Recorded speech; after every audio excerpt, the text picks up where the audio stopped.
Workers, do not ask first why you are tired, ask instead who profits from your exhaustion. Do not ask why your wages barely sustain life, ask who grows wealthy from the hours stolen from your flesh and thought. Capital has trained you well, trained you to bow, to wait, to endure, to believe that scarcity is natural and inequality inevitable. This lesson is not taught with whips, but with wages, not with chains, but with contracts, not with commands, but with necessity. And because it is learned slowly, daily, invisibly, you are told to call it freedom. Capital begins its rule by distorting reality. It tells the worker that the wage is a fair exchange, that labor is sold freely, that the market is neutral and reward flows to merit. But what kind of freedom is this when refusal means hunger? What kind of equality exists between the one who owns nothing but their labor, power, and the one who owns factories, land, machines, and time itself? Capital calls this relationship voluntary, yet it rests upon coercion so total that it no longer needs to announce itself. From the moment you enter the workplace, capital teaches you to shrink your expectations. It teaches you to be grateful for what should have been yours by right. It tells you that survival is achievement, that rest must be earned, that dignity is a luxury. It transforms human creativity into a commodity and then pays you less than the value you create. This difference, this theft hidden beneath legality, is surplus value, the unpaid labor that becomes profit. And the more efficiently this theft is organized, the more natural it appears. Capital does not merely exploit the body, it colonizes the mind. It trains you to see competition where there should be solidarity, isolation where there should be unity. It teaches the worker to fear other workers, migrants, the unemployed, the poor, anyone who can be blamed, so the system itself remains untouched. In this way, capital fragments the working class, dissolving it, collective strength into individual anxiety. You are told your struggle is personal, your failure moral, your poverty your own fault. Under capitalism, labor is not the expression of human life, but its denial. Work becomes alienated from the product which belongs to another, alienated from the process which is controlled by another, alienated from fellow workers, turned into rivals, and finally alienated from yourself, reduced to a function, a cost, a replaceable part. The worker becomes poorer the more wealth they produce, weaker the more power they generate for capital. And yet, capital demands gratitude, it demands patience, it demands that you accept less today for a promise tomorrow that never arrives. It preaches that inequality is necessary, that hierarchy is efficiency, that exploitation is realism. It tells you that history has ended, that no alternative exists, that this system built on private ownership of social production is eternal. But capital forgets one thing: it is not a law of nature. It is a historical arrangement, born of struggle, sustained by force, and destined to be overcome. Every great advance in human history has come not from obedience, but from resistance. Feudalism did not collapse because it was immoral, but because it became a barrier to human development. Capitalism now stands in that same position, an engine of immense productivity that serves only a few while impoverishing the many. The factories, technologies, and infrastructures created by collective labor are held hostage by private ownership. Society produces together, but appropriation remains individual.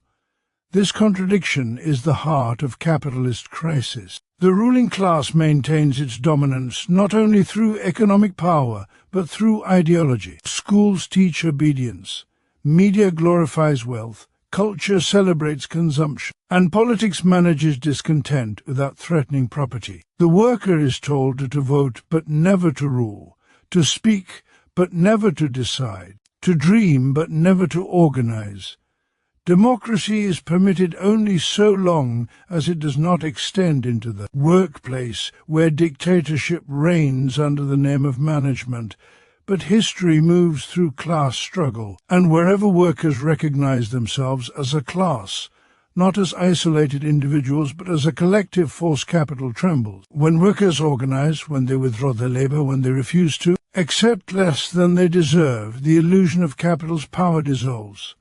For capital produces nothing. It owns, it commands, it extracts, but it does not create. Labor creates all wealth, and labor can reclaim it. The task before you is not reform but transformation, not kinder exploitation, but its abolition, not higher wages alone, but control over production itself. The means by which society lives must belong to society as a whole. Only when production is organized for human need rather than profit can labor cease to be a burden and become a free expression of life. Only then can abundance replace scarcity, cooperation replace competition, and freedom replace survival. Workers of the world, you have been taught to accept less than you deserve. Unlearn this lesson. You deserve not merely to live, but to live fully. You deserve not only bread, but time, dignity, and power over your own labor. You have nothing to lose but the conditions that bind you in a world to gain. Unite, organize, and seize history with your own hands. Capital normalizes exploitation by disguising theft as fair exchange, presenting a system of domination as if it were a relationship between equals. The worker enters the market appearing free, legally uncoerced, offering labor in return for wages, yet this apparent freedom conceals a deeper compulsion. The worker owns no land, no machinery, no means of survival independent of selling labor power, and this absence of alternatives transforms choice into necessity. Capital relies on this necessity while denying it, insisting that the way contract is voluntary, while structuring society so that refusal means deprivation. In this way, exploitation does not appear as violence but as agreement, not as robbery but as transaction, not as domination but as law. The wage obscures the real movement of value. The worker is paid not for the full value created through labor, but only enough to reproduce labor power and return to work the next day. The surplus produced beyond this cost is appropriated by the capitalist not through deception in the marketplace, but through ownership of the means of production. Because this appropriation occurs after the contract is signed, during the labor process itself, it disappears from view. The worker sees wages arrive regularly and assumes equivalence, never witnessing the extraction embedded in every working hour. Exploitation thus becomes invisible, folded into routine, normalized by repetition. Capital strengthens this illusion by equating price with value and exchange with justice. It teaches that if something is bought and sold, it must be fair, and if both parties consent,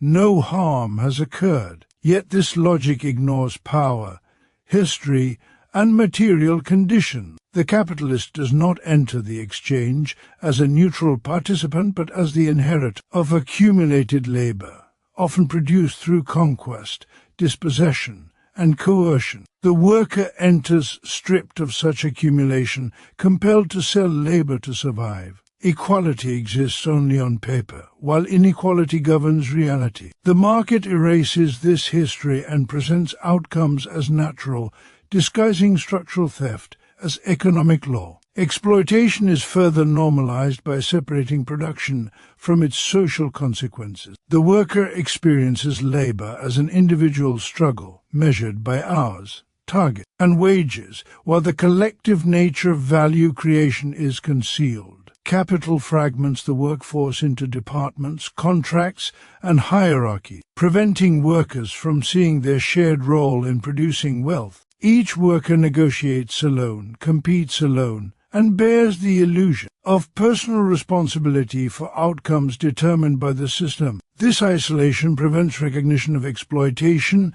as collective and systemic, transforming it into a private burden rather than a shared condition.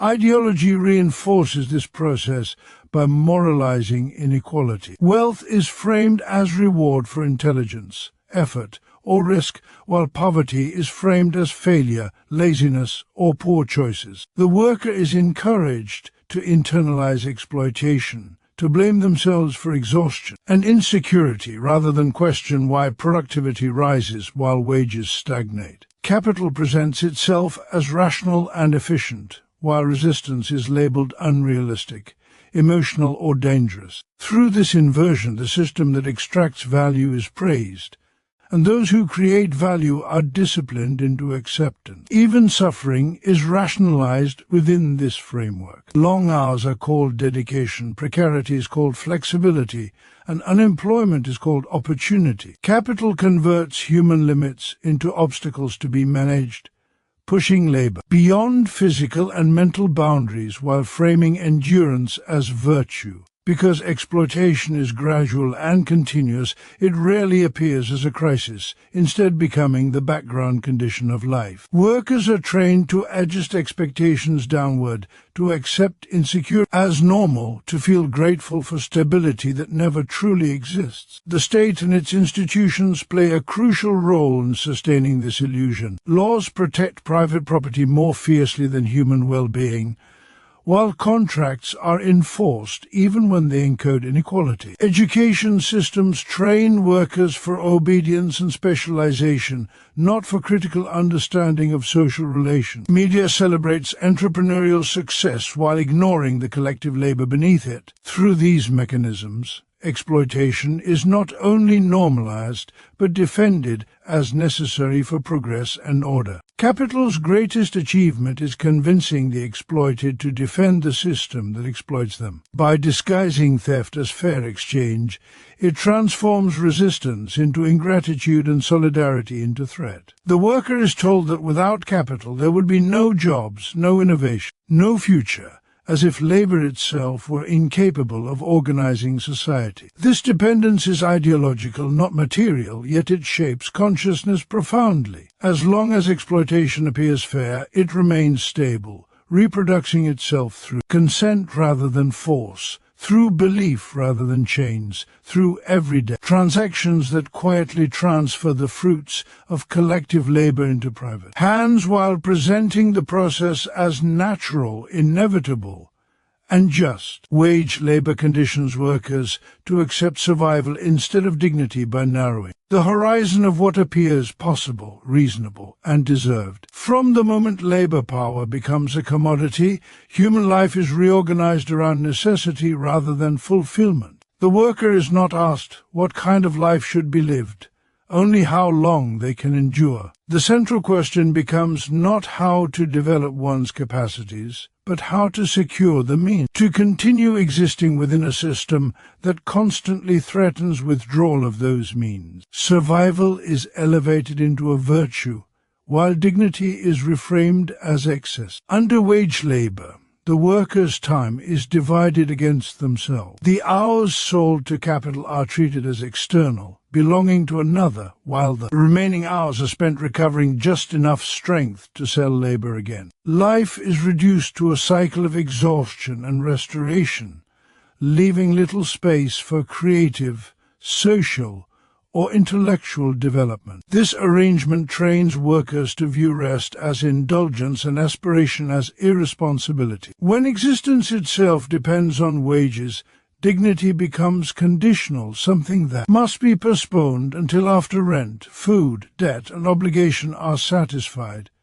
The wage appears as compensation, yet it functions primarily as discipline. It teaches the worker what is permissible to desire and what must be abandoned. Because wages are calibrated to necessity rather than value produced, they establish a ceiling on expectation. The worker learns to negotiate within scarcity, not abundance, to ask for marginal improvements rather than structural change. Gratitude is cultivated for what barely sustains life, while demands for dignity are framed as unrealistic or dangerous. In this way, wage labor does not merely extract value, it shapes consciousness to accept less as normal. This conditioning is reinforced by insecurity. Precarity, unemployment, and competition ensure that workers internalize fear as a constant companion. The threat of losing wages disciplines behavior more effectively than overt force. Workers tolerate humiliation, overwork, and silence because the alternative is deprivation. Dignity, which requires stability, autonomy, and recognition, cannot flourish where survival is uncertain. Wage labor thus creates subjects who are materially dependent and psychologically cautious, trained to endure rather than to challenge.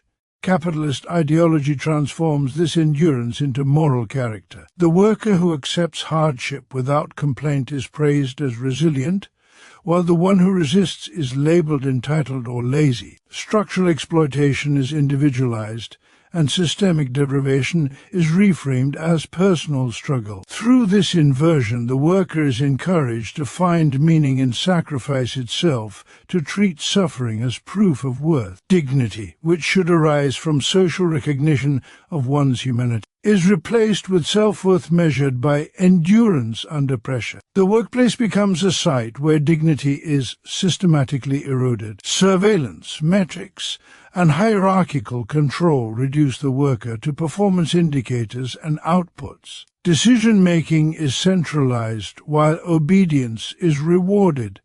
Even language reflects this. Degradation, workers are called resources, labor is called cost, time is called utilization. The human being disappears behind functions and roles.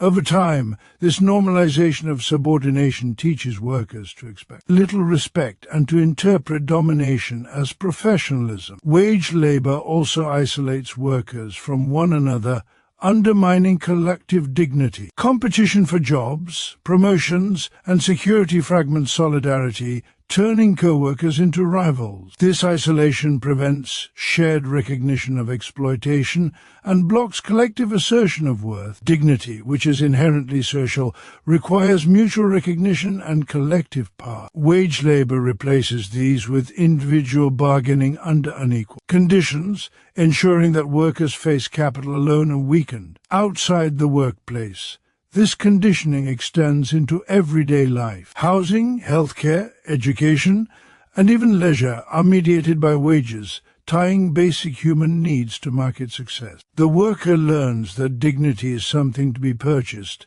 not something inherent. When access to healthcare depends on employment and rest depends on income, human needs become privileges. Survival becomes the benchmark of success, and any life beyond it appears exceptional rather than expected. Over time, this system reshapes desire itself. Workers learn not to want too much, not to hope for stability, not to imagine freedom from constant labor. Dreams shrink to fit paychecks. The idea of a dignified life, one with time, security, creative expression, and collective belonging, is pushed beyond reach and labeled utopian. Wage labor thus succeeds not only by limiting material conditions, but by narrowing imagination, ensuring that survival feels like enough, that dignity feels excessive, and that the acceptance of less becomes a learned, enforced, and continuously reproduced condition embedded in the very rhythm of daily life. Capitalism fragments workers to prevent collective power by systematically breaking the social bonds that could transform shared suffering into organized resistance. The strength of the working class lies not in individual endurance, but in collective action, and capital understands this with absolute clarity. From its earliest formations, capitalism has depended on dividing those who labor, ensuring their exploitation as isolated individuals rather than as members of a unified class. Fragmentation is not a side effect of the system. It is one of its central strategies of survival. The first division imposed is within the workplace itself. Workers are separated by roles, ranks, contracts, and wages, producing artificial hierarchies among those who share the same fundamental condition. Permanent workers are set against temporary ones, skilled against unskilled, managers against laborers, salaried against hourly. Each group is encouraged to see itself as distinct, with different interests and identities even though all remain subordinate to capital. These divisions obscure the shared source of exploitation and redirect frustration horizontally rather than upward. Competition is elevated into a governing principle. Workers are taught that their security depends on outperforming others, not on standing with them. Promotion, recognition, and even continued employment are framed as rewards for individual excellence, fostering rivalry where solidarity might otherwise develop. Under these conditions, cooperation becomes risky and trust fragile. The fear of replacement disciplines workers into silence, discouraging collective demands and reinforcing the belief that survival requires standing alone. Capital extends this fragmentation beyond the workplace into society at large. Differences of race, nationality, religion, gender, and culture are exploited and intensified, not resolved. Historical injustices and social inequalities are weaponized to divide workers into competing identities, each encouraged to defend its own limited position rather than challenge the system that produces inequality itself. Migrant workers are blamed for low wages, the unemployed for economic instability,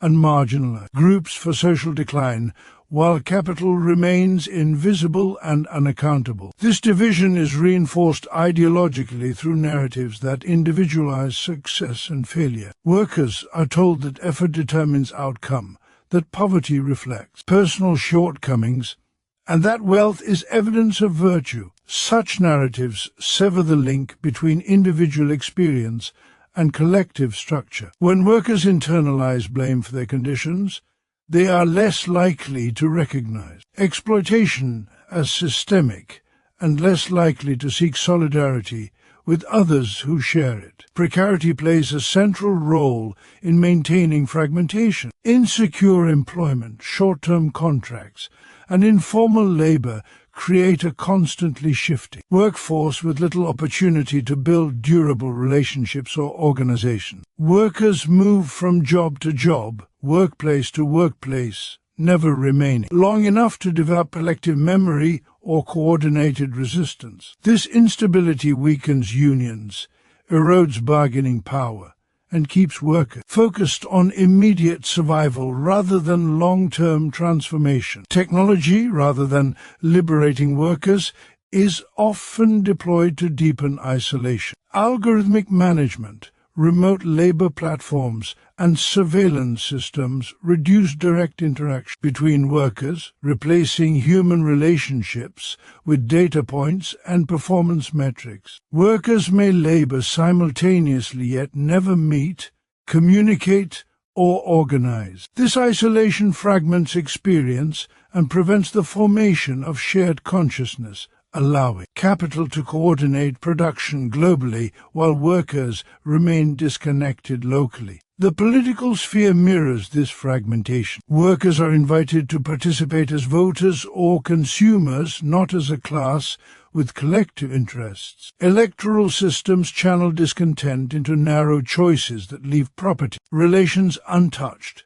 Social movements are encouraged to focus on symbolic representation rather than material power, while economic decision-making remains concentrated in private hands. Politics becomes a spectacle of division rather than a tool of collective control.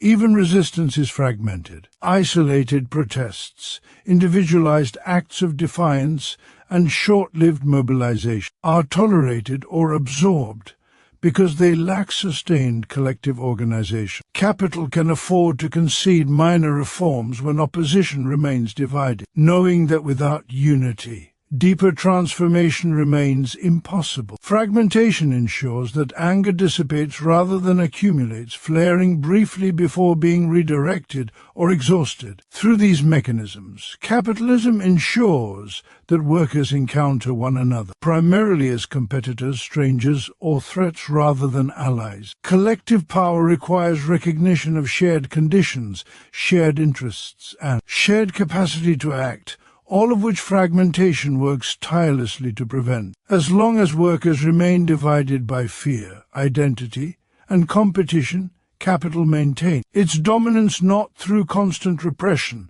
but through the careful management of separation, cultivating a world in which millions labor side by side yet never stand together, producing immense wealth while lacking the unity required to claim it. Private ownership of production is the root of inequality because it allows the products of collective labor to be controlled and appropriated by a small minority, while the majority are reduced to dependence. Production under capitalism is social in practice but private in ownership. Create a fundamental contradiction that shapes every aspect of economic life. Workers cooperate, coordinate, and collectively create wealth on a massive scale. Yet the factories, land, technologies, and infrastructures they rely on belong to individuals or corporations whose power rests not on labor but on ownership. This separation between those who produce and those who own establishes inequality as a structural condition rather than an accident or moral failure. Ownership grants control, and control determines distribution. Those who own the means of production decide what is produced, how it is produced, and for whom it is produced, regardless of social need. Profit becomes the guiding principle, subordinating human well-being to accumulation. Because owners claim the surplus generated by labor, wealth flows upward while workers receive only what is necessary to maintain their ability to work. This unequal distribution is not corrected by the market, it is enforced by it. The more productive society becomes, the greater the wealth concentrated in private hands, while the conditions of labor remain constrained by necessity. Private ownership also transforms power into an inherited and self-reproducing force. Capital accumulates over time, allowing owners to expand their control, influence politics, shape laws, and dominate markets. Workers, lacking ownership, must continually sell their labor to survive, remaining excluded from decision-making despite being essential to production. This imbalance ensures that inequality deepens across generations as wealth generates more wealth, while poverty reproduces itself through limited access to resources, education, and security. What appears as individual success or failure is in fact the outcome of ownership, structures established long before any individual enters the system. The state plays a critical role in defending private ownership, presenting it as natural and inviolable. Laws protect property rights more aggressively than human needs, enforcing contracts that encode inequality while criminalizing challenges to ownership. When workers organize to demand a greater share of what they produce, they are accused of disrupting order or threatening stability. In this way, inequality is legitimized and maintained through institutions that claim neutrality while actively preserving the dominance of owners over producers. Private ownership also distorts social priorities. Resources are allocated not according to collective necessity but according to profitability, leading to abundance in some areas and deprivation in others. Food is destroyed while people go hungry, housing stands empty while homelessness grows, and technologies capable of reducing labor time are used, instead to increase output and surveillance. These contradictions are not failures of planning, but logical outcomes of a system where production serves private accumulation rather than social need. Inequality persists because it is functional to the system, providing cheap labor, disciplined workers, and concentrated power. Ideologically, private ownership is defended through narratives of merit and entrepreneurship. Owners are portrayed as creators, innovators, and risk-takers, while labor is reduced to an input rather than the source of value. This inversion obscures the collective nature of production and justifies unequal outcomes as deserved. Workers are encouraged to aspire to ownership rather than question it, fostering individual ambition while leaving the structure untouched. The promise that anyone can become an owner serves to legitimize a system in which most never will. The global dimension of private ownership intensifies inequality further. Capital moves freely across borders, seeking the cheapest labor and weakest regulations, while workers remain constrained by geography and citizenship. Wealth extracted from the global working class accumulates in financial centers, deepening disparities between regions and nations. Entire economies are reorganized to serve the interests of owners and investors, rather than local populations, reinforcing dependency and underdevelopment. This global inequality is not external to capitalism, but an extension of its ownership logic on an international scale. As long as production remains privately owned, inequality cannot be eliminated, only managed. Reforms may soften its extremes, but the underlying structure continues to channel power and wealth upward. Genuine equality requires transforming ownership itself, placing the means of production under collective control so that those who produce also decide. Only when production is organized democratically and directed toward shared needs can wealth cease to be a source of domination and become a foundation for collective freedom, breaking the material basis of inequality that private ownership continuously reproduces. Class consciousness and organization are the path to liberation, because exploitation can only be overcome when it is understood as a collective condition rather than an individual misfortune. Capital thrives on confusion, isolation, and misrecognition, ensuring that workers experience their hardship as personal failure instead of structural necessity. Class consciousness begins when workers recognize that their struggles are not accidental, temporary, or self-inflicted, but rooted in a shared position within the relations of production. This recognition transforms suffering from a private burden into a social fact, and reveals that what appears as individual weakness is in reality collective power, denied expression. Without class consciousness, workers remain trapped within the categories imposed by capital. They see themselves as consumers, employees, taxpayers, or citizens, but not as a class whose labor sustains society. These identities fragment experience and conceal the underlying unity of interests among those who must sell their labor to survive. Class consciousness cuts through these divisions by exposing the fundamental antagonism between labor and capital, between those who produce value and those who appropriate it. It reveals that no amount of individual effort can resolve a condition that is systemic, and no personal success can abolish exploitation while the structure remains intact. This awareness does not emerge spontaneously from suffering alone. Capitalism produces misery, but misery by itself does not guarantee resistance. Without understanding, hardship can lead to resignation, competition, or despair. Class consciousness develops through struggle, dialogue, education, and shared experience. As workers begin to connect their conditions to broader social relations, in recognizing themselves as part of a class with common interests, workers also recognize their capacity to act collectively, to interrupt production, to withhold labor, and to challenge ownership. Consciousness is thus not merely awareness, but a practical orientation toward collective action. Organization gives this consciousness material form. Without organization, class consciousness remains abstract and powerless, vulnerable to repression and co-optation. Capital is organized at every level,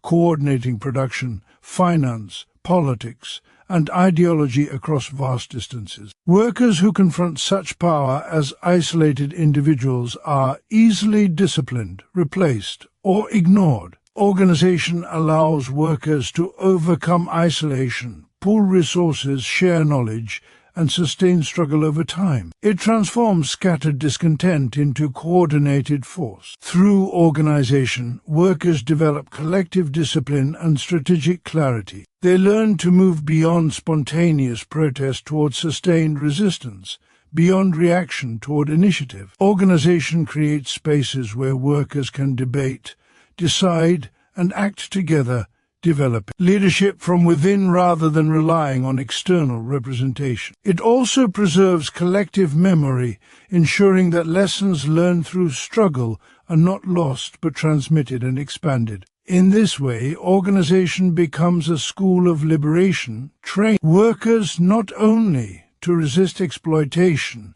but to govern themselves. Class organization also challenges the ideological power of capital. By acting collectively, workers demonstrate in practice that cooperation is more powerful than competition and solidarity more effective than individual bargaining. Each collective action exposes the dependence of capital on labor and undermines the myth that owners create wealth alone. As workers organize, they begin to see themselves not as passive recipients of wages but as active producers of social life, capable of reshaping society according to shared needs. Liberation cannot be granted from above because those who benefit from exploitation have no interest in abolishing it, nor can it be achieved through isolated reforms that leave ownership and control untouched. Class consciousness and organization aim not merely to improve conditions within the existing system, but to transform the system itself. They seek to replace private control with collective decision-making, alienate labor with conscious cooperation, and enforced scarcity with shared abundance. This transformation requires sustained collective effort, rooted in the understanding that emancipation is not an individual escape but a social process. As workers organize across workplaces, industries, and borders, class consciousness expands beyond immediate conditions to encompass the totality of social relations. The struggle becomes not only about wages or hours, but about power, dignity, and control over the conditions of life. Through organization, workers learn that they are not merely victims of history, but its agents, capable of directing production, reshaping institutions, and creating new forms of social life grounded in equality and cooperation, where liberation ceases to be an abstract ideal and becomes a practical project carried forward by the collective force of those who labor and refuse to remain divided, silent, or unaware of their own strength. The truth that runs through this entire argument is simple yet intolerable to the existing order. Nothing about your condition is accidental, and nothing about it is unchangeable. Capital teaches you to accept less than you deserve by disguising exploitation as fairness, by reducing life to survival, by dividing you from those who share your chains, and by concentrating ownership of social production in private hands. It survives only because it keeps workers unaware of their collective power and convinced that endurance is the highest possible achievement. But history is not moved by patience, it is moved by struggle. When workers recognize themselves as a class, when they organize not as competitors but as comrades, the spell of capital begins to break. The wealth of society is already produced collectively, and it can be reclaimed collectively. Liberation does not lie in adapting to exploitation, but in abolishing it. The task is not to humanize a system built on domination, but to replace it with one grounded in solidarity, democratic control, and human need. Once workers refuse to accept less, once they demand not survival but dignity, the foundation of capital begin to crack, and a new society becomes not only possible but necessary.